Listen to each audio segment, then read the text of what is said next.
Morning. Welcome to Louise Hay's Trust Life. It's January the 18th, 2022. And she talks about forgiveness. In the Qigong practice that we just engaged in just before this, we talked about message healing and how messages come into our bodies and change the chemistry of our cells. And the messages that we have and that we keep sending to our bodies and our cells and that we hold in our bodies will change the actual chemistry of our cells. And that's why healing can happen as we change the messages. Referring back to my Qigong practice, Master Lin, as part of his healing process, and he lived through the Cultural Revolution in China. And so there were a lot of people that had great negative impact on their family. And so there was lots of reasons and legitimate things that he could hold in his mind and his heart in resentment and anger and hatred towards those people that acted upon their family in ways that could have killed them all. And so as part of his practice to release himself from suicidal depression and to release himself, and I've felt some of these things as well, arthritis and debilitating arthritis. He had bone spurs in his back, he had arthritis in his knees, and those are all completely healed without any other things going on. But one of the things that one of his masters, Qigong masters, invited him to do was to forgive. And to line up, put in kind of in a visualization line, all those people that were in need of forgiveness, So all the people that had hurt and harmed him. And we see this practice also in addiction recovery, in the 12-step programs, where we look at each other and look at the things that we're holding in places of non-forgiveness. And actually what Master Lin did was he's like, no, I can't do that. I can't forgive these people. They almost killed me. And so what he did was he said, I pretend to forgive you. I pretend to forgive you. I pretend to forgive you. I pretend to forgive you. And then he would say that over and over again. And eventually he dropped the word pretend. And I think he probably observed too what was happening underneath the statement of I forgive you, because he was using the word pretend.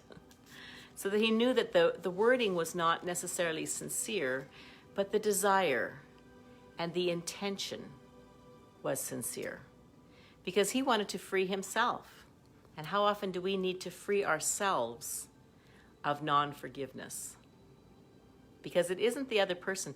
So often the people that we hold energy for that forgiveness could heal have no blessed clue that we're upset with them. Not a clue. Doesn't bother them at all. Jessica Ortner of the Tapping Solution, she says, holding resentment is like lighting yourself on fire and hoping that the smoke bothers the other person. Isn't that true? Because when we hold those resentments in ourselves, it actually damages us much more than it damages them. They have no blessed clue of what they did.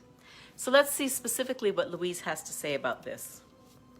I am willing to forgive everyone and everything. Whenever we are ill, we need to search out our hearts to see who it is we need to forgive. I could go on that journey, and I shall go on that journey. A Course in Miracles says, all dis-ease comes from a state of unforgiveness. And whenever we are ill, we need to look around to see who it is that we need to forgive. And it could easily be ourselves.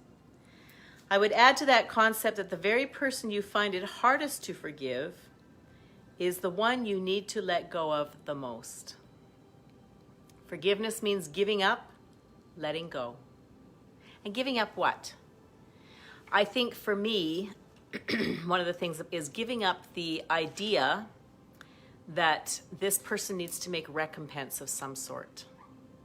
Also, I think one of the things that blocks our forgiveness is the idea that if we forgive, it made it okay for whatever it was that they did to us. And if we forgive, it suggests that perhaps we might open the door again to a full, robust relationship with that person. So think about those things. If I forgive, do I need to be in relationship with the person? If I choose not to be in relationship with the person, have I truly not forgiven? Or have I truly forgiven? If I forgive, does it mean that it was okay for what they did? No, it doesn't. And so forgiveness can be kind of a little bit of a tricky space, can't it? So just think about those things. Forgiveness means giving up and letting go. Letting go of the idea that we're going to get recompense. Letting go of the idea that they might acknowledge what they did. But as we learn to forgive, and even as I say these words, I'm like, okay, I'm not actually sure exactly how to do this, but I'm going to continue to chew on the concept. I'm going to continue with my intention to learn the skill and the art of true forgiveness. Forgiveness means giving up, letting go. It has nothing to do with condoning behavior.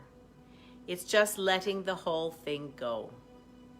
We do not have to know how to forgive. All we need to do is be willing to forgive. The universe will take care of the hows. And one of the ways we can utilize this is with our tapping. Even though I have no idea how to forgive, I really don't know what that means fully. I love and accept myself, and I'm willing to learn this. Even though I really don't know what it means to forgive. I don't know how to practice the concept. I don't know how to be fully in it. I'm willing to open myself to instruction from the universe.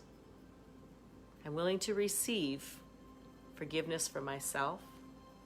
I'm willing to learn to offer forgiveness for myself. And I'm willing to learn what it means to be truly forgiving. Even though this is a really tough concept for me, and I'm speaking for myself here because it is tough. We all have things that have happened to us that we hold, and maybe we don't want to, but we still do. I'm speaking for myself here. Even though I hold these resentments still, and I can picture in my mind right now the person that I hold these resentments for,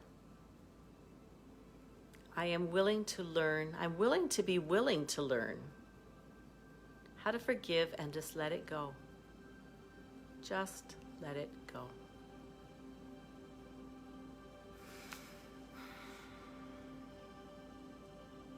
If you go to my website, roxywright.com, you'll find some classes there. In the next couple of weeks, I'll be loading a class on EFT and the science behind EFT and how it works. It'll have a number of modules to it. I'm also holding the class of the Qigong, the Qi activation class this coming week, Thursday and Friday.